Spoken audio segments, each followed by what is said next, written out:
Hi friends, आज हम पढ़ने वाले हैं प्रेजेंट परफेक्ट कंटिन्यूअस टेंस। कौन सा tense? Present perfect continuous tense. इसकी पहचान क्या होती है? देखिए, कॉलर आईडी यानी पहचान होती है जिस वाक्य के अंत में से रही, क्या होता है? से रहा है, से रही है और से रहे हैं। जिस वाक्य के अंत में से रहा है, से रहे हैं, से रही है आदि शब्द आ जाते हैं, वह वाक्य प्रेजेंट परफेक्ट कंटिन्यूअस टेंस का सेंटेंस कहलाता है। अब देखिए, इसकी हेल्पिंग वर्ब, हम जब टेंस पढ़ रहे हैं तो टेंस में सेंटेंस बनाते तो हेल्पिंग वर्ब की तो आवश्यकता होती है। तो देखिए, इसमें नीड कौन सी है? हेल्पिंग वर्ब कौन सी लगेगी? हैज बीन और हैव बीन। कौन सी लगेगी? हैज बीन और हैव बीन। अब हैज बीन कहाँ लगेगी और हैव बीन कहाँ लगेगी? तो ध्यान रखना, singular subject with use of helping verb has been and plural subject with use of helping verb have been. यानी सिंगुलर सब्जेक्ट के साथ हैज बीन यूज होगा और प्लूरल सब्जेक्ट के साथ हैव बीन यूज होगा। अब यहाँ देखिए, मेन वर्ब कौन सी आती है? तो मेन वर्ब का फॉर्म होता है यहाँ पे main verb, use of main verb का फर्स्ट फॉर्म आता है प्लस आईएनजी लग जाता है। कह सकते हैं कि आईएनजी वाला फॉर्म लगेगा, है ना? मेन वर्ब का फर्स्ट फॉर्म प्लस आईएनजी हो जाता है। अब ध्यान ये रखना है कि जब हम सेंटेंस बनाते हैं तो वाक्य के अंत में जब पूरा वाक्य कंप्लीट हो जाता है, subject plus helping verb plus main verb plus object complete होने के बाद फिर वाक्य के अंत में सिंस या फॉर का यूज किया जाता है। अब सिंस फॉर क्या है ये मैं समझाता हूँ। सिंस या फॉर का यूज किया जाता है, तो ध्यान रखिए, सिंस यानी निश्चित समय। क्या होता है? अगर राइटिंग कर रहे हो तो आप ये नोट कर ले कि सिंस यानी निश्चित समय और फॉर यानी अनिश्चित समय। तो यहाँ देखिए, सिंस और फॉर की छोटी सी मैंने टेबल बनाई है आपको समझाने के लिए। सिंस में जैसे मॉर्निंग, सुबह से कोई कार्य कर रहा है तो वह सिंस के अंतर्गत आता है। मंडे यानी वीक में 7 डेज होते हैं, जिसमें Sunday, Monday, Tuesday, Wednesday, Thursday, Friday, Saturday जो होते हैं, उनमें से कौन सा भी एक यानी वन डे ले लिया, यानी मंडे लिया है या संडे ले सकते हैं, है ना? कुछ भी ले सकते हैं। अब जुलाई लिखा है यानी 12 मंथ में से 1 मंथ कौन सा है? जुलाई। क्लियर? पता चल रहा है? ये एक निश्चित समय क्या है ये? अब ये 1947 ईयर है ना? तो ये भी क्लियर हो गया कि 1947 एक 1 ईयर है। ये कौन सा भी एक ईयर में आ रहा है। क्लियरिटी हो रही है कि जो भी वर्क किया है वो कब किया है? 1947 में जो भी वर्क बताएंगे वो किया है। क्लियर हो गया? अब देखो, 4 में अनिश्चित समय क्या होता है? अनिश्चित 2 डेज। क्या हुआ? मैंने यहाँ कहा था मंडे यानी 1 डेज, पता चल रहा है मंडे है। अब यहाँ पे क्या लिखा है? 4 में 2 डेज। अब कौन से 2 डेज? 7 डेज है ना टोटल, तो कौन से उसमें से है कौन सा डे? पता नहीं चल रहा है। मंडे है, ट्यूसडे है, वेडनेसडे है, थर्सडे है, नहीं पता चल रहा है ना? ऐसे तो हम कह सकते हैं 365 दिन होते हैं, तो उसमें से कौन सा दिन है? नहीं पता, कुछ भी नहीं। अब यहाँ पे 1 ईयर, अब देखिए 1 ईयर, 2 ईयर, 3 ईयर, बट ठीक है 1 ईयर, परंतु कौन सा ईयर? 1947 या 1948 या 1949 या 2020, कौन सा वाला ईयर? क्लियर नहीं हो रहा है, तो ये अनिश्चित समय हो गया। 2 आवर्स, अब देखिए 24 घंटे होते हैं, हो रहे ना 24 घंटे। 24 घंटे में से 2 आवर्स कौन से वाले 2 घंटे? नहीं पता चल रहा है ना? क्लियर आता ना? 4 o'clock, तो 4 o'clock यानी 4 बजे। क्लियर हो गया? अब देखिए यहाँ पे आइए 1 वीक, तो 1 वीक यानी कौन सा वीक? वीक कौन सा है? 52 वीक्स है ना? वन ईयर में 52 वीक्स होते हैं, तो अब उसमें से कौन सा वाला, कौन से मंथ का वीक, कौन सा वीक है? नहीं पता चल रहा है। तो ये भी किस में आते हैं? 4 में आते हैं। ये अनिश्चित कहलाता है। क्या कहलाता है ये? अनिश्चित। तो ये अनिश्चित समय है और ये क्या है? सिंस निश्चित समय। तो सिंस में हम जब भी यूज करेंगे तो मॉर्निंग है, मंडे है, जुलाई है, 1947 ऐसा पूछा गया तो आप सिंस यूज करना।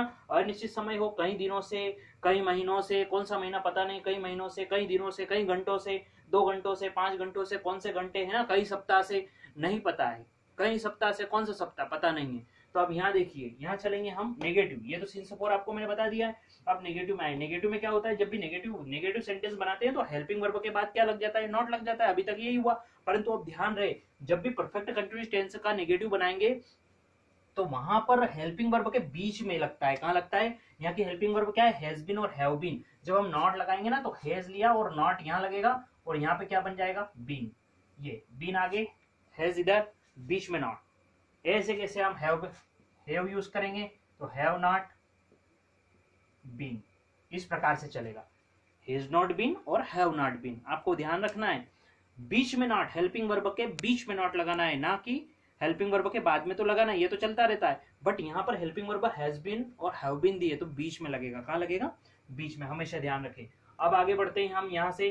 मेन वर्ब कौन सा फॉर्म आता है, तो ये तो मैं बता चुका हूँ, मेन वर्ब का हो गया है क्लियर, नेगेटिव भी क्लियर कर दिया, बीच में लगाना है नॉट। इंट्रोगेटिव यानी इंट्रोगेटिव सेंटेंस हम जब भी बनाएंगे, तो इंट्रोगेटिव सेंटेंस जब भी बनेगा तो ध्यान रखना सब्जेक्ट के पहले हैज और हैव, हेल्पिंग वर्ब आगे नहीं, हैज और हैव आ गया था। क्या आता है, मैं कह सकता हूँ हेल्पिंग वर्ब आगे आती है, तो आपको रूल से याद होना चाहिए क्या, ये ध्यान रखना कि हैज और हैव आगे लाते हैं सिर्फ सब्जेक्ट के पहले, बीन तो सब्जेक्ट के बाद ही रहेगा, बीन सब्जेक्ट के बाद ही रहेगा। ये फार्मूला बनाया, subject plus helping verb, main verb में ING plus object plus since of for, ये तो हो गया सिंपल। अब यहाँ आएंगे तो देखो, यहाँ मैंने सबसे पहले हेल्पिंग वर्ब आगे की है, फिर सब्जेक्ट है, फिर मेन वर्ब आगे। जब बनाएंगे तब हेल्पिंग वर्ब में हैज है आगे रहेगा सब्जेक्ट के बाद, यहाँ पर बीन यूज होगा, क्या होगा, बीन यूज होगा, हमेशा ध्यान रखना। अब इंट्रोगेटिव नेगेटिव जब बनाते हैं तो सब्जेक्ट के पहले हैज और हैव आगे आएगा, फिर सब्जेक्ट के बाद आपको नॉट लगाना है, उसके आगे बीन रहेगा, क्या रहेगा, नॉट बीन। क्या रहेगा, सब्जेक्ट के पहले हेल्पिंग वर्ब हैज और हैव, उसके बाद नॉट बीन, सब्जेक्ट के बाद नॉट बीन आ जाएगा, और उसके बाद अंत में जब इंट्रोगेटिव बनाओ या इंट्रोगेटिव नेगेटिव बनाओ, आप जानते हैं लास्ट में प्रश्नवाचक चिन्ह लगेगा, क्वेश्चन मार्क आएगा। अब ये फार्मूले मैंने आपको बता ही दिए, चलो सेंटेंस बना के बताता हूँ, एग्जांपल देता हूँ, एक एग्जांपल ले लीजिए आप। वे सुबह से पुस्तक पढ़ रहे हैं। क्या लिखा है, क्या राइटिंग किया मैंने, वे सुबह से पुस्तक पढ़ रहे हैं। अब देखिए मैंने अभी कहा था इसकी कॉलर आईडी यानी पहचान क्या होती है, से रहा है, से रही है, से रहे, आ गया ना, रहे हैं, रही है, से यहाँ समय के साथ रहता है, कहाँ रहता है, समय बताता है, तो देखो से रहा है, से रही है, हो गया क्लियर। अब ये सुबह से क्या आया है, सुबह से मॉर्निंग है ना, तो ये समय बताना जरूरी है, परफेक्ट कंटिन्यूस जब भी बनाएंगे तो हमें क्या बताना जरूरी है, समय उसमें निर्धारित करना नीड है, आवश्यकता है उसकी, तभी जाके वो सेंटेंस परफेक्ट कंटिन्यूस का कहलाएगा। अब देखिए यहाँ पे इसको बनाते हैं, वे के लिए क्या आता है, आप जानते ही THEY, दे मीन्स वे। अब यहाँ बनाने से पहले दे तो बना दिया, अब ये देखिए सिंगुलर है कि प्लूरल सब्जेक्ट है, ये plural subject, I we you they plural में आते हैं, है ना, तो ये प्लूरल सब्जेक्ट है, तो हम यहाँ पे क्या यूज करेंगे, हैव, और यहाँ पे लग जाएगा बीन, हैव बीन पूरी कंप्लीट, हेल्पिंग वर्ब ले ली। अब पढ़ने के लिए क्या आता है, या देखिए मेन वर्ब, यानी ये मेन वर्ब पढ़ना होता है, तो रीड, READ, इसमें क्या लगाना है हमको, ING, रीडिंग बन जाएगा, क्या बन जाएगा, ING वाला फॉर्म है ना हमेशा, तो ये हो गया, दे हैव बीन रीडिंग, क्या पढ़ रहा है वो, पुस्तक, तो यहाँ पर हमको बना देना है बुक, क्या बनाना है, बुक मीन्स पुस्तक हो गया, ये हो गया, they have been reading book. But कब से पढ़ रहा है, अब मैंने कहा था पूरा सेंटेंस बन जाए तो अंत में क्या कहा है उसने, जब भी वाक्य बन जाए आपका तो अंत में सिंस या फॉर आता है, क्या कहा है, वाक्य के अंत में सिंस फॉर का यूज किया जाता है, तो हमने सिलेक्ट कर लिया सुबह से यानी निश्चित समय है, तो सिंस यूज होगा, क्या है, सिंस है ना, तो आप सिंस यूज करेंगे, तो they have been reading book, clear है यहाँ। अब देखिए सिंस लगाया, अब समय में क्या दिया है, सुबह से, सुबह के लिए क्या आता है, मॉर्निंग, तो हम क्या बना देंगे यहाँ पे, ये मॉर्निंग बन गया, ये अपना सेंटेंस कंप्लीट हो गया।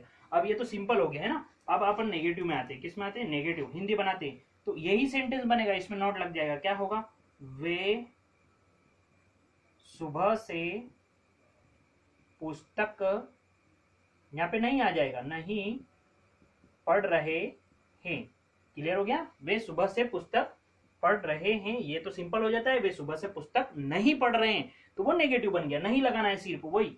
तो अपन क्या करेंगे, अब यहाँ देखिए इंग्लिश में कोई चेंज नहीं करेंगे, यहाँ पे नहीं लगाया है तो अपन भी हैज, जो हैव बीन यूज किए, क्या यूज किए, हैव बीन, इन दोनों के बीच में नॉट लगा के ऐसा कैसा राइटिंग कर दीजिए, ये देखिए दे, ये हैव बनाया, हैव बनाने के बाद आपको क्या यूज करना है, नॉट, और बीन ऐसा के ऐसा, पूरा सेंटेंस ऐसा के ऐसा हमको राइटिंग करना है, रीडिंग बुक सिंस मॉर्निंग, ये क्लियर हो गया, कुछ नहीं करना, इंट्रोगेटिव बनाना है। चलो इंट्रोगेटिव बहुत ही इजी है, मैंने पहले ही बताया था, पूरा के पूरा सिंपल सा वाक्य पहले ही आता है कि वे सुबह से पुस्तक पढ़ रहे हैं, और लास्ट में प्रश्नवाचक चिन्ह, यहाँ पे हमको क्या लगाना है, क्या, क्वेश्चन मार्क है ना, क्वेश्चन वर्ड, क्या, क्या वे सुबह से पुस्तक पढ़ रहे हैं, ये हो गया क्लियर। अब देखिए यहाँ पर क्या कहा, फार्मूले में सब्जेक्ट के पहले हेल्पिंग वर्ब आ जाती है, सब्जेक्ट के पहले हेल्पिंग वर्ब आ जाती है, तो देखिए यहाँ पर आप क्या बनाएंगे, सबसे पहले हेल्पिंग वर्ब में से हैव आगे कर दीजिए, यहाँ से हैव, HAV हैव, और फिर आ जाएगा दे, और दे के बाद क्या रहेगा, बीन। हमेशा ध्यान रखना जब भी हेल्पिंग वर्ब आगे आएगी तो सिर्फ हैज और हैव में से ही आएगी, आगे हैव यूज किया है तो हैव आएगी, बीन जो रहेगा वो सब्जेक्ट के आगे ही रहेगा। कहने का मतलब है हमने यहाँ से हैव को उठाया और कहाँ दे के आगे सबसे पहले रख दिया। तो जब सबसे पहले यूज किया है तो बीन वही रह गया, बाकी ऐसा कैसा आएगा। तो हैव दे बीन, अब पूरा के पूरा सेंटेंस आप बना दीजिए, रीडिंग बुक सिंस मॉर्निंग। अब ध्यान रखना लास्ट में क्या आएगा, प्रश्नवाचक चिन्ह, ये लगाना बहुत ही जरूरी है, वरना आपका इंट्रोगेटिव सेंटेंस रॉन्ग हो जाता है। अब देखिए इंट्रोगेटिव नेगेटिव क्या बनेगा, इंट्रोगेटिव नेगेटिव। जब इंट्रोगेटिव नेगेटिव बनाओगे तो यहाँ पर कुछ नहीं करना है, ये सेंटेंस बनाए थे और आगे क्या लगाया था, आप नेगेटिव वाला ऐसा कैसा बना दो, आगे क्या शब्द लगा दीजिए।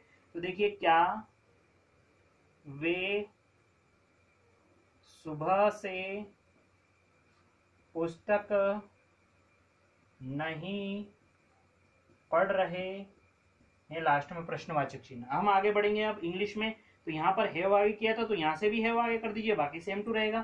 तो ये बनाया हैव फर्स्ट में किया, फिर सब्जेक्ट आ गया, दे हेल्पिंग वर्ब आगे आ गई, फिर सब्जेक्ट आ गया, फिर क्या लगाया, नॉट लगाया फार्मूले के माध्यम से, ए नॉट और बीन ऐसा कैसा रहेगा, आगे ही चलेगा।